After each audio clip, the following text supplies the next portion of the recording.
So Reid, at your recent deep dive, where I took a lot of notes. He was teaching a lot about sexual connection. It was a beautiful class, and you're getting some ideas for your high performance relationship mastery class, which is coming up in a few months.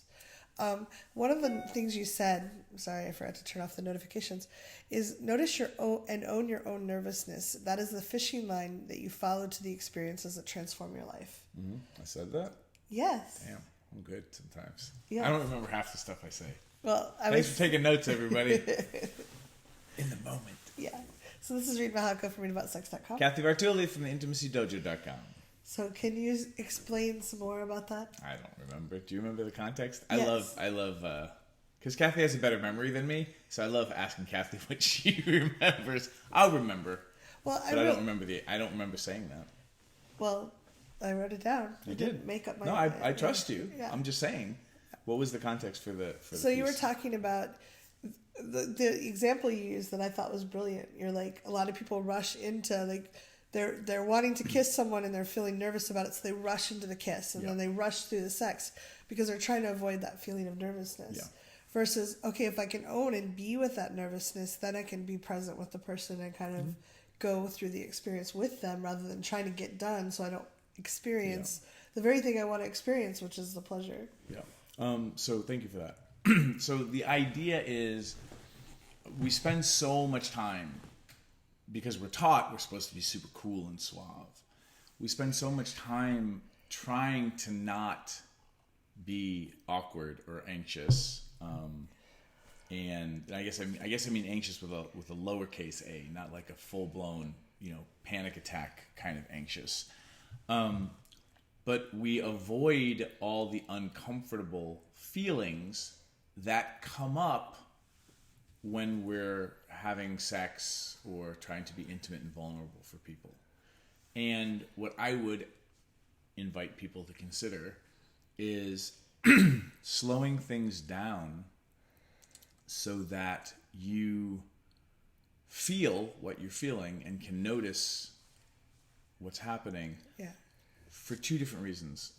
One, if you can find your words and share with somebody, hey, I'm feeling nervous about this first kiss. Like, I want to kiss you and I'm feeling nervous, and I thought I would share that, and I thought I might kiss you.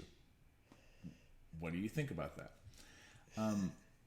This sounds really dorky, but when you realize how stressful sex and connection and intimacy is for most people, and how they're kind of sprinting through the awkward and vulnerable, which is really close to forcing themselves to do something. So, or definitely doing it faster than they might normally do. Yeah, which means that sometimes you steamroll over your own, hey, time out, I'm not sure if I want to do this or not. And then, we shot a video recently about get-tos versus have-tos.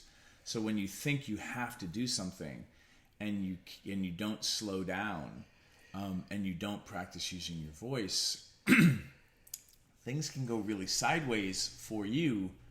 And when you have two people doing the same thing at the same time, both people can be going kind of sideways from what they really want and where they're really at. And you can end up way off target from having a real connection where people are giving themselves permission to really be participating in the thing that they're participating. Well, there's so much juice when you're really present with it, but if you're trying to rush through it to get it done, to check off a box, there's not. And if both people are doing it, like you said, there's not the depth of feeling. You're just both skimming the surface. And it feels nerve-wracking because I do a lot of college lectures. So college adults are like, "Oh my God, that's a lot," and it's a lot even for adults. Uh-huh.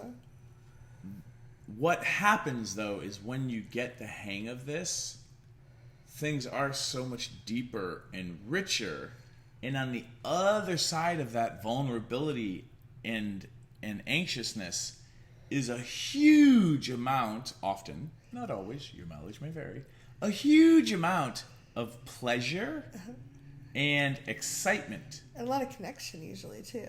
Well, and that's the added bonus for the pleasure, right? Is so many people are starving for connection and permission to be vulnerable, right? Because that's part of the intimacy. Yeah. Intimacy isn't always like rico suave. Intimacy is like, oh my goodness, like I'm feeling nervous. we're open and we're sharing.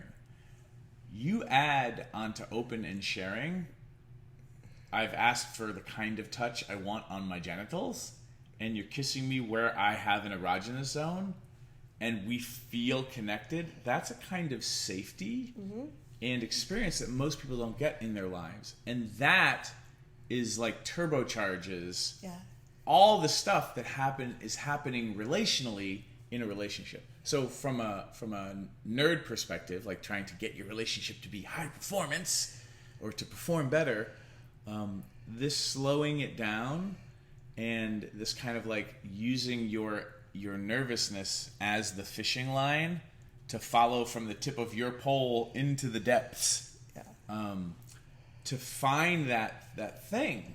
Well, it's the things that make you nervous that are often the most juicy.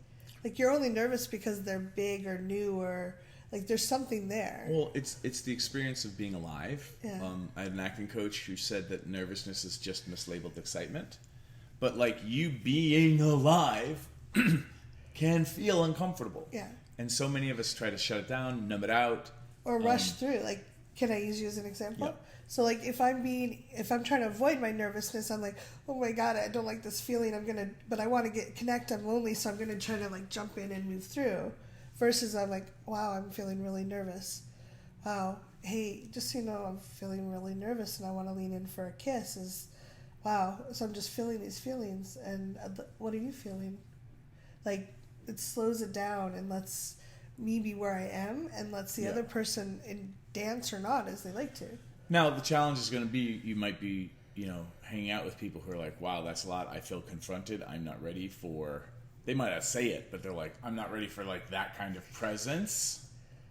So now you risk scaring them off, but you're scaring off somebody who can't take actually being connected. So just think about that for a minute.